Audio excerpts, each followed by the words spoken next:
What's going on YouTube? This is Max coming back at you once again with another video.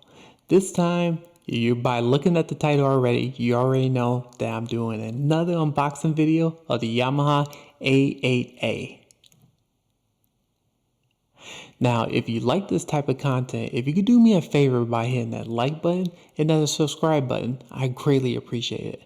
Without further ado, let's go ahead and go through the unboxing. But before I and do that first, I want to go over some of the specs and the reason why I went with this receiver compared to the other receivers. And I am back. So before I go ahead and go through the unboxing, I want to go over some of the quick specs with you on the Yamaha A8A. So right now we have 11.2 channel at 150 watts. Powerful surround for the speakers. And one of the main reasons why I went with this receiver is the 4K 120 inputs, because on the new Yamaha's receivers, all the HDMI inputs are supposed to be HDMI 2.1 and at a 40 gigabit bandwidth, so it's supposed to be more than capable to receive a 4K 120. The only issue that we have with that is that it's supposed to come out with a future update. So I haven't received that update yet, but I just want to make everyone aware these are the main reasons why I went with this receiver. Now I know that Onkyo has another receiver that is more than capable at a 4K 120, but the reason why I didn't go with that is because the lesser channels compared to the Yamaha one. But if you scroll down here, you can see this is a whole new lineup of Avantage receivers. And going through this, I'm going through this real fast. One thing that it was just very important to me is this whole 4K 120. If you guys didn't know that in 2020, when you have a lot of manufacturers coming out with the supposed HDMI 2.1 specs, you had a lot of the manufacturers wasn't really capable of doing the pass-through correctly.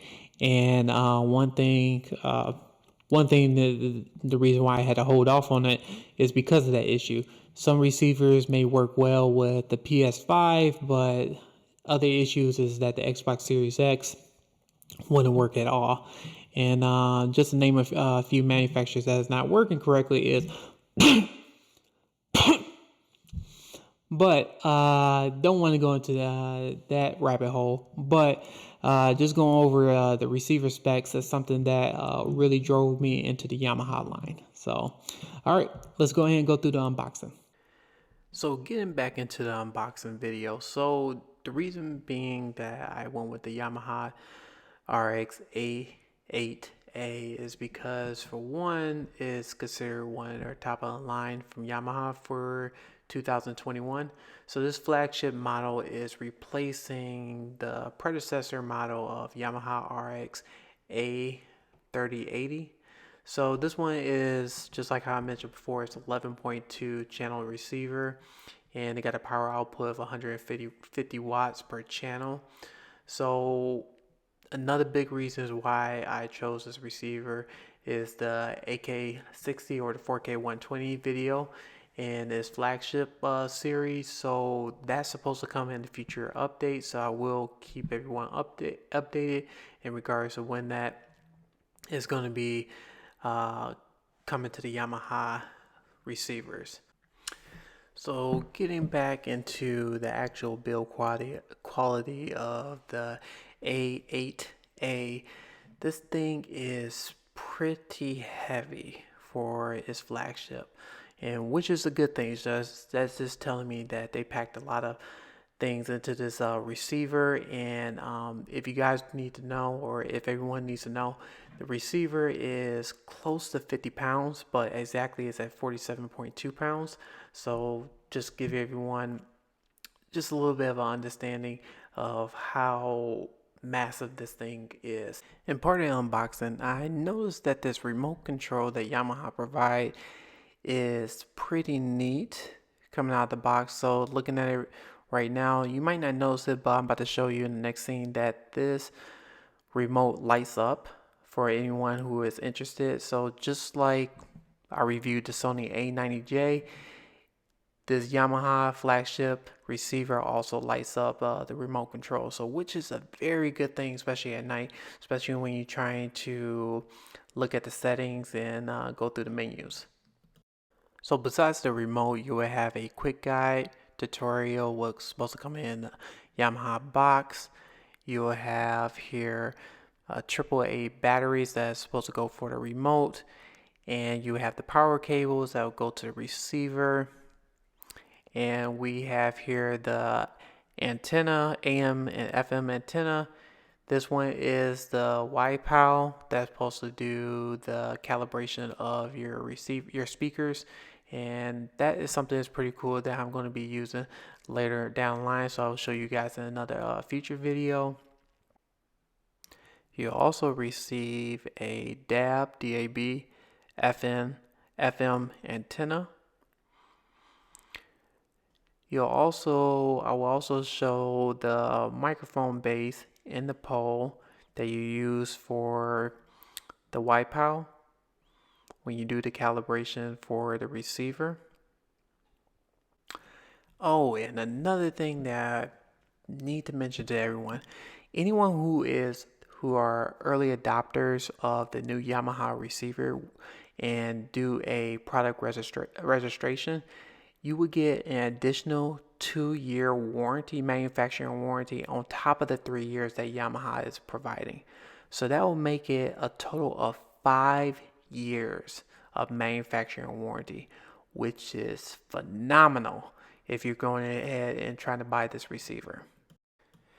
Now, going over some of the features for the A8A is they have surround AI, cinema DSP programs, dialogue level adjustment, virtual presence speakers, versus surround back speakers, dialogue lift, silent cinema, virtual cinema, DSP, Dolby Atmos, of course, Dolby Atmos height virtualization, Dolby True HD, Dolby Digital Plus, Dolby Surround, DTS-X, DTS HD Master Audio, Aural 3D, which is going to be a firmware update, but that is a huge plus for anyone who is interested in this receiver. One thing that I noticed that is missing, and I wish, and I'm hoping that Yamaha hears this, is that they need to add IMAX audio to it, because I know the Denon and the Marantz had that feature, and I believe Onkyo has that feature as well, and that's something that Yamaha would need to implement as well, especially competing with the other AV receiver manufacturers. So it's just one thing that I'm hoping that Yamaha does. So getting back into the initial setup, the setup was pretty simple. So what I did was this is what it looks like when you first turn it on. And I did everything wirelessly. So I used my iPhone, which you're going to see in a couple of seconds where it switched to my phone, and showing how easy that it is just to set up the network connectivity. So I'm about to switch it up to the iPhone. So right here, right when you do the set up the wireless portion of it, you can see that it shows the receiver, the A8A. And once you go ahead and click that information, it'll go ahead and do its initialization, where it'll pick up pretty much your IP address, your making sure it gets to your internet, and so you don't have to manually input information. You can see at the top that my Euro recognized that we have a new device connected. So it was pretty straightforward and simple when it comes to the setup. Here is the setup menu for the new Yamaha receiver. If you take a look at here, I created my own speaker patterns. You have 1 through 4. So the 1 pattern is going to be the 11.2 channels, which I'm supposed to be having. However, I don't have all my speakers, but that's okay. Eventually I'll get my speakers soon from Best Buy and get them installed, and then I could go ahead and use pattern 1. But going back into the speaker settings, you can see here that it has a power amp, it got the setting data copy, got the configurations, distance, You can see right now my current configuration with my 3 speakers and my subwoofer. So right now I'm just using pattern 2 until I get all my speakers again. But I will stop talking about that because I digress. But for right now, I just want to show everyone that you have multiple patterns that you could use on the Yamaha, which I think is very, very neat. I don't have it on my Denon 4500, but seeing this on the Yamaha, it is pretty refreshing to see. So you can see right here, I'm just playing with the settings, and you can see that they have multiple things that you could play with in the menus. So I'm not going to go into every single detail with everyone, but you could kind of get a depiction of what Yamaha has done so far with their new receivers. I'm not going to go through every single menu, but just for the preliminary setup and boxing so far, Yamaha has done a great job with their new receiver. But the only thing, once I get the HDMI firmware update from Yamaha for the 4K 120, then I could go ahead and give a more realistic review of how this receiver is doing. But until then, I don't want to give my review of this receiver. I just give everyone my preliminary setting, basic setup, and unboxing. Just going through the Yamaha settings, it's crazy to see how much you could really do on this receiver.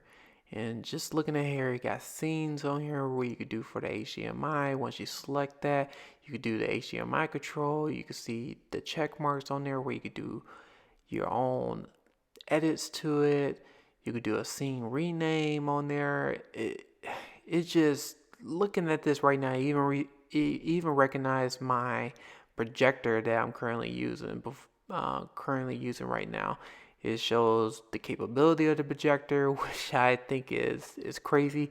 But yeah, on my 4500, my Denon 4500H, that receiver did none of that stuff. Yeah, it had the eARC on there where it does the Dolby Atmos and IMAX audio and Aural 3D, but it just looking at the Yamaha setup, they did a good job, and you can see what the HDMIs are currently capable of until we get the firmware update.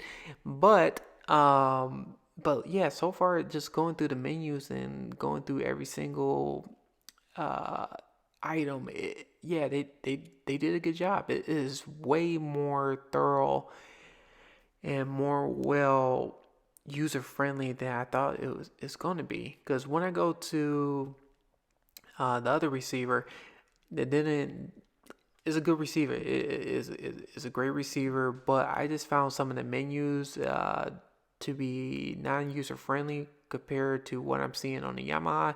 And one thing I think is pretty neat, and I'm going to go ahead and show you in another scene, is that when I hook up my Apple 4K TV, my Xbox, and my PlayStation 5, when I go ahead and switch them, it automatically recognized the name to it of the actual items. I never had that on the Denon. I had to manually enter the name of the HDMI that I'm hooking up to the device. So Yamaha is already recognizing what type of devices they are, which is pretty neat. So I'm going to go ahead and also show just a quick view of how that looks. So here's the A8A screen. So I have it on the Apple 4K TV. I just switched to the Xbox, then the PlayStation 5. And like I said, I'm easily impressed when it comes to this, because I know when I was working on my Denon 4500, the HDMI was recognizing the device, but I had to rename it myself. I had to manually enter that name in there. For Yamaha to do this, I think it's impressive. But other than that, like I said, this is not a review.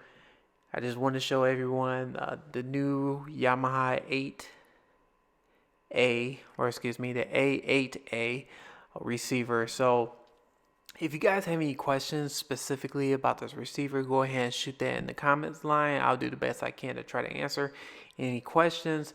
But right now, I'm still playing with a lot of the settings right now, and I don't want to give it a review until we have the official firmware update for the 4K 120. So I'll keep everyone posted, but until then, I'm about to go ahead and end this video.